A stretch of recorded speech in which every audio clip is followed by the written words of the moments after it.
Women in our family become nurses, not doctors. That's just not who we are. Grandma said it like she was reading from a stone tablet. Like she was handing down a commandment that had been passed through generations of women who learned to want less than they deserved. I was 16 years old, standing in her kitchen with my acceptance letter to the honors science program, and she looked at me like I'd announced I was joining the circus. 15 years later, when she lay in a hospital bed recovering from a stroke, I was the one in the white coat standing over her and the look on. Her face when she realized it was worth every sleepless night, every dollar of debt, every moment someone told me. I wasn't good enough. Before I tell you what happened when she saw that bill, let me ask you something. Where are you watching from right now? And have you ever had to become something extraordinary just to prove you were allowed to exist? Tell me in the comments, because this story is for everyone who was ever told they couldn't. My name is Josephine. Most people call me Jo. I'm 31 years old, and I grew up in a small town called Millbrook, about 40 miles outside of Pittsburgh, Pennsylvania. The kind of town where everyone knows everyone, where your family name defines your future, and where women like me were expected to follow a very specific path. Our family had a legacy, just not the kind that opens doors. For 3 generations, the women in my family had been nurses. My great-grandmother worked as a nurse's aide during World War II. My grandmother got her nursing certificate in 1962 and spent 40 years working the night shift at the county hospital. My mother followed the same path, and so did my 2 aunts. It was tradition. It was expected. It was, according to my grandmother, who we are. Don't get me wrong, nursing is a noble profession. The nurses I've worked with throughout my career are some of the most skilled, compassionate, dedicated people I've ever known. But there's a difference between choosing a path and having one chosen for you. From the time I was old enough to understand, I knew I wanted to be a doctor. Not because I thought I was better than the women in my family, but because I felt a pull towards something I couldn't explain. When I was 8 years old, I found an old anatomy textbook at a garage sale and spent the entire summer memorizing the names of bones. When I was 12, I started volunteering at the local animal shelter, learning basic veterinary care from the staff.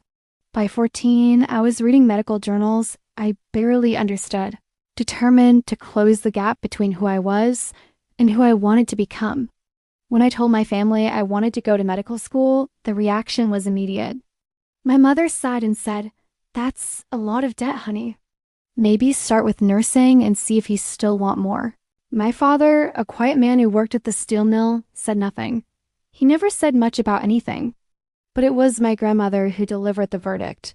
She was standing at her kitchen counter, rolling out dough for her famous pierogies, when I showed her the acceptance letter to the advanced science program. I was so proud. I'd worked so hard.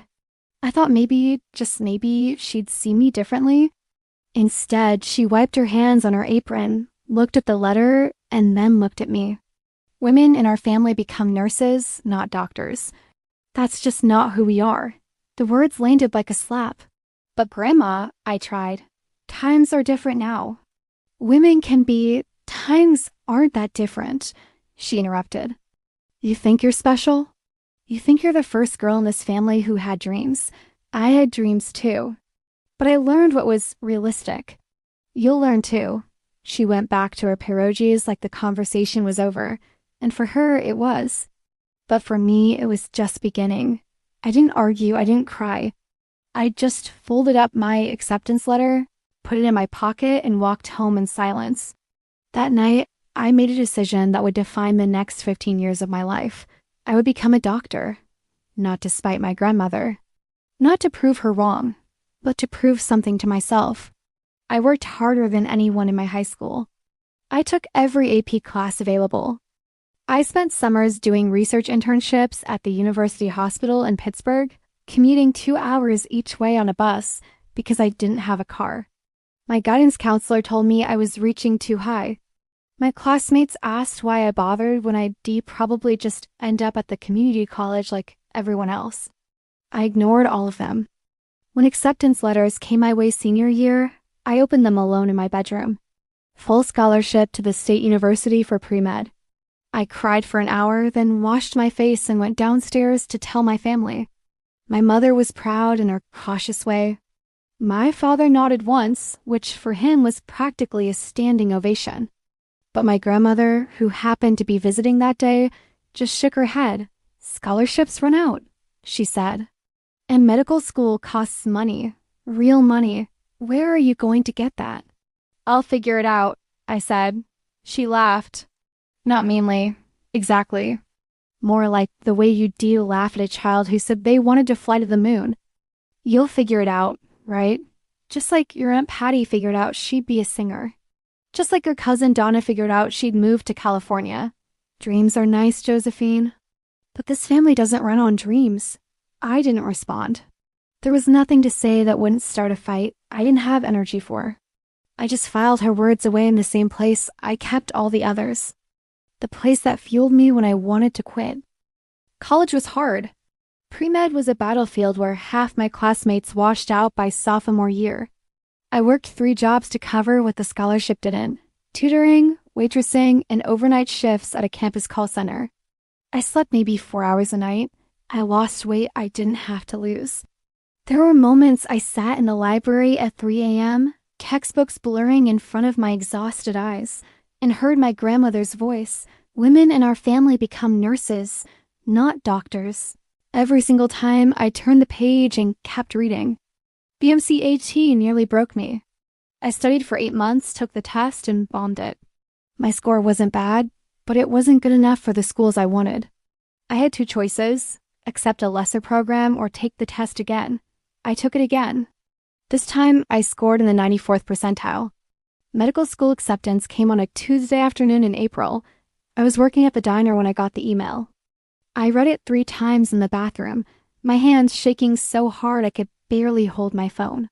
Then I went back to my shift and served pancakes for 3 more hours before I let myself celebrate. I called my mother that night. She cried. She said she was proud of me. She also said, "Don't tell your grandmother yet. You know how she is." I knew. Medical school was 4 years of transformation. I specialized in neurology because the brain fascinated me, because strokes and seizures and the mysteries of human consciousness felt like puzzles I was born to solve. I graduated with honors. I matched at one of the best residency programs in the Midwest. Through all of it, I barely went home. Not because I didn't love my family, but because every visit felt like stepping back into a version of myself I'd outgrown. My grandmother still made comments. Still asked when I'd settled down. Still introduced me to people as the one who thinks she's going to be a doctor. Not is going to be. Thinks she's going to be. I stopped correcting her. I just worked. Residency was brutal. 80-hour weeks. Patients who lived. Patients who died. The weight of holding someone's life in your hands and knowing that your knowledge, your judgment, your hands were all that stood between them and the end. Some residents cracked under the pressure. I didn't. I couldn't afford to. I finished residency at 29. By 30, I was an attending physician at Pittsburgh General, specializing in stroke intervention. The girl from Millbrook who was supposed to dream that big was now saving lives that other doctors had given up on. I didn't go home to celebrate. There didn't seem to be much point. Then came the call that changed everything. It was 6 a.m. on a Thursday when my mother's number flashed on my phone. I was already at the hospital reviewing charts before rounds. "It's Grandma," Mom said, her voice cracking. "She had a stroke. They're bringing her to Pittsburgh General." "Joe, they say it's bad." I don't remember what I said. I don't remember hanging up. I just remember running. By the time I reached the EA, the ambulance was already there. I pushed through the doors and saw her on the gurney, small and pale and suddenly so old. The woman who had seemed like an immovable force my entire life looked fragile, breakable, human. The ER attending saw me and froze. "Dr. Warren?" "Is this—" "My grandmother," I said. "What's her status?" "Ischemic stroke. Left hemisphere. We need to move fast." I shouldn't have been involved in her care. The rules are clear about treating family members. But I couldn't walk away. I followed the team, watched them work, and when there was a moment of hesitation, a question about the best intervention, I stepped in. "TPA now," I said. "She's within the window." They listened. Because I was Dr. Warren. Because I knew what I was doing. Because 15 years of proving myself had led to this exact moment. The next 6 hours were a blur. Surgery, monitoring, waiting. My mother arrived, then my aunts, then cousins I hadn't seen in years. They clustered in the waiting room, asking questions I couldn't answer, looking at me with expressions I'd never seen before.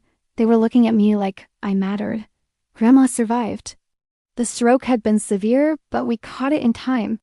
She'd need months of rehabilitation, and there will be lasting effects. But she was alive. She was awake. She was going to recover. I wasn't there when she woke up. I'd finally collapsed in the on-call room after being awake for nearly 30 hours. But my mother told me what happened. Grandma opened her eyes, looked around the hospital room, and asked a single question. "Who's my doctor?" My mother hesitated. My Aunt Linda looked at the floor. Finally, one of the nurses answered honestly. "Dr. Josephine Warren. She's been overseeing your care since you arrived. She's actually the one who made the call that saved your life." There was a long silence. Then my grandmother said, in a voice barely above a whisper, "My granddaughter is the doctor?" I heard about this moment secondhand, sitting in my mother's kitchen 2 days later. Mom told me Grandma didn't say anything else for almost an hour. Just lay there, staring at the ceiling, processing something that didn't fit into the world she'd built in her head. The bill came 3 weeks later. $127,000 for the surgery, the ICU stay, the rehabilitation setup. Insurance covered most of it, but there was still a substantial portion that came through as a statement. Grandma was sitting up in her hospital bed, working with a physical therapist, when the billing coordinator came by to review the charges. I happened to be there, checking our chart, standing in the corner in my white coat. "Mrs. Kowalski," the coordinator said gently, "I just wanted to go over some details about your treatment costs." Grandma took the paper. I watched her eyes scan the numbers, the procedures, the names. Then she stopped. "It says here. The attending physician was Dr. J. Warren." "That's correct," the coordinator said. Grandma looked up. Her eyes found mine across the room. For the first time in my life, I couldn't read her expression. "You," she said slowly. "You were my doctor. You did all of this." I walked closer. "I was part of the team, Grandma. A lot of people worked to save you, but you made the decisions. Some of them, yes." She looked back at the bill. $127,000 worth of proof that the girl who was unsupposed to dream had learned to save lives. "I told you that you couldn't do this," she said quietly. "I remember. I said women like us don't become doctors." I remember that too. She was quiet for a long moment. The physical therapist excused herself. The billing coordinator slipped out. It was just the two of us, separated by decades of doubt and one sheet of paper that told a different story. I was wrong. The words came out cracked, like they hurt to say. Maybe they did. "I was so wrong, Josephine. I thought I was protecting you. I thought if I kept your expectations low, life couldn't disappoint you the way it disappointed me. The way it disappointed my mother and her mother before her." She reached out and grabbed my hand. Her grip was weaker than it used to be, but it was still there. "You didn't listen to me. Thank God you didn't listen to me." I couldn't speak. 15 years of proving myself, of fighting against every voice that told me I wasn't enough, and now the original voice was apologizing. "I'm proud of you," she whispered. I should have said it years ago. I should have said it when you got into that science program, when you graduated college, when you became a doctor. But I was too stubborn, too scared of being wrong. "Grandma, let me finish." Her eyes were wet now. "You saved my life, not just in this hospital. You saved me from dying thinking that the women in this family couldn't be anything more than what we'd always been. You proved there's no ceiling, not for you, not for any girl who comes after you." I finally let myself cry. 15 years of pressure releasing in that small hospital room. "I didn't do it to prove you wrong," I said. "I know." She squeezed my hand. "You did it to prove yourself right." "That's even better." The bill got paid. Insurance handled most of it. I quietly covered the rest without telling anyone, because some things don't need to be announced. Grandma spent 8 weeks in rehabilitation. I visited every day I could, sometimes just for 10 minutes between shifts. We didn't talk about the past anymore. We talked about her exercises, her progress, her plans for when she got home. She made those pierogies for me last month. Her hands are slower now, shakier, but the recipe is the same. We stood in her kitchen together, rolling dough, and she told me about her dreams from when she was young. Dreams she'd buried so deep she'd forgotten they existed. I wanted to be a teacher, she admitted. But my mother said women in our family didn't do that, so I didn't. Do you regret it? She thought about it for a long moment. I regret not fighting harder, but I don't regret you. You're my second chance, Josephine. You're proof that the chain can break. I wear my white coat differently now. Not as armor against the doubters, but as evidence of what is possible when someone refuses to accept a ceiling that was never supposed to exist. If you're watching this and someone has told you who you can't be, I want you to hear me clearly. They're wrong. They're wrong because they're scared. They were wrong because their own dreams died and they don't know how to watch someone else's live. They're wrong because they've confused what's easy with what's possible. You are not defined by what your family has always done. You are not limited by someone else's failures. You are not small just because someone needs you to be. Go to the school they said was too good for you. Apply for the job they said you'd never get. Become the thing they swore you couldn't be. And when they finally see you for who you really are, don't say, "I told you so." Just hand them the bill. If this story reached you, drop your story in the comments. Tell me what they said you couldn't do. And subscribe because the next one might be exactly what you need to hear.